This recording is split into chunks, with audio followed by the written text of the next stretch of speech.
Hi everyone, today is the Queen's Jubilee, so I thought I would make a beaded bracelet inspired by it. And so I've laid out a design right here, and this bracelet that I'll have on the screen right here, this one I made a few years ago for a colleague who was relocating to Denmark. So that bracelet was like a Union Jack inspired bracelet.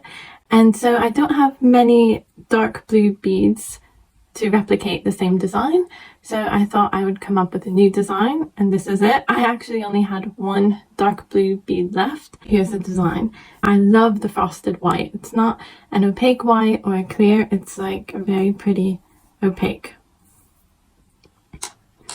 And instead of going for like a primary true red tone or a lighter blue tone, I went for a richer red color tone and a darker blue tone. And in the bracelet that I had up on the screen, I believe that blue was even darker. And I think that suited my aesthetic more, to have richer, darker tones.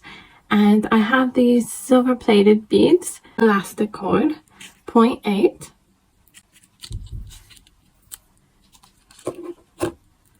And what's good about this one is it's a bit more thicker than some. And because these are not tiny seed beads, I think this is very appropriate. So what I'm going to do is I'm going to start threading them on, and I think I'm going to want my knot to be right in between these two, my largest beads. I'm hoping to push the knot through this larger rice bead, but also my intention was to make this reversible. So if you don't want to have the red or blue showing, you just reverse it to this side. And this is the focal point. So we should be able to hide the knot very well inside this bead. So let's get started. And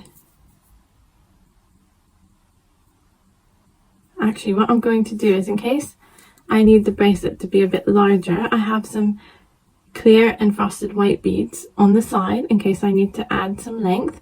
So actually I'm not going to start with this one. I'm going to start with this one so I can add an even amount to both sides before adding this one. But at the end, I do want this one to be at the end so I can tie my knot next to it.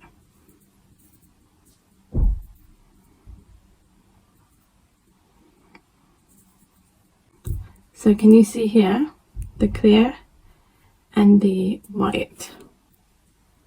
It's quite pretty. It adds some dimension, I think, rather than having the whole bracelet all frosted white or all clear. And even though these beads are very inexpensive, it doesn't look cheap. You can make these, you can sell these for 4th of July.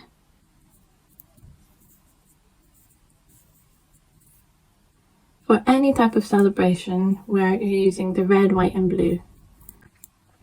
I really like this bead. I should have a link down below for all or most of this material. So what I'm going to do is I'm going to test it on my wrist. And so I still need to add a few more beads. So I've left this last. That way I can add my clear and my white accordingly. So I'm going to add 4 more on either side of the rice bead, and that should be enough length. So I said I wanted my knot here, so I'm going to put these 4 beads on the other side after I cut it. So let's see how this fits now. And that's great. That's a great fit. One thing you must know is to stretch your cord. You must stretch it, because what will happen is if you don't stretch it, you cut it, you knot it, you start wearing it, over time it's going to stretch. And when it stretches, you're going to see gaps between your beads because it's overstretched, and there's no way to bring it back in how it was when you initially made it. So from stretching it to put it on, it's going to stretch, but you've already tied your knot. So we are going to pre-stretch it. This way, it's not going to stretch after we make it and have the gaps. So this, I believe I've stretched it very well. and you want to leave enough cord on each side so that you have a good grip for tying your knots. So I have this here, and I want to leave the same amount on the other side. I have my rice bead at the end, and I'll just add these back onto the other side so it's all symmetrical, especially if I want to wear it reversed.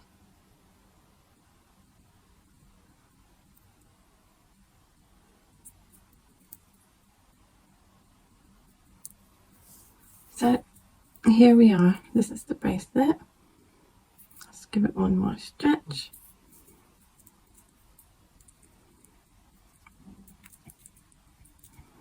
Tie my knot.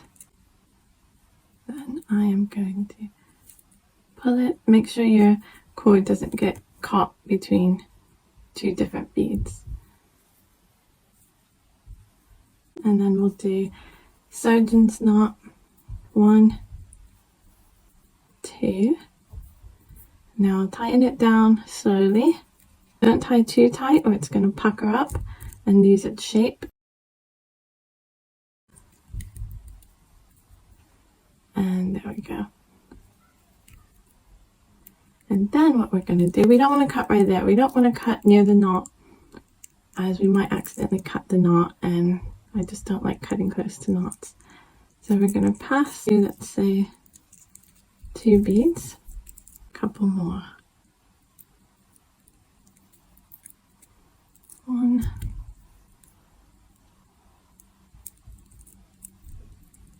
So 4 total. And I'm going to cut it.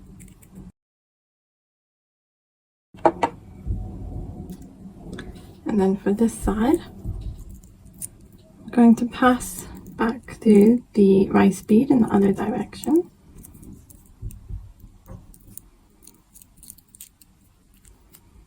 And I'll do 1.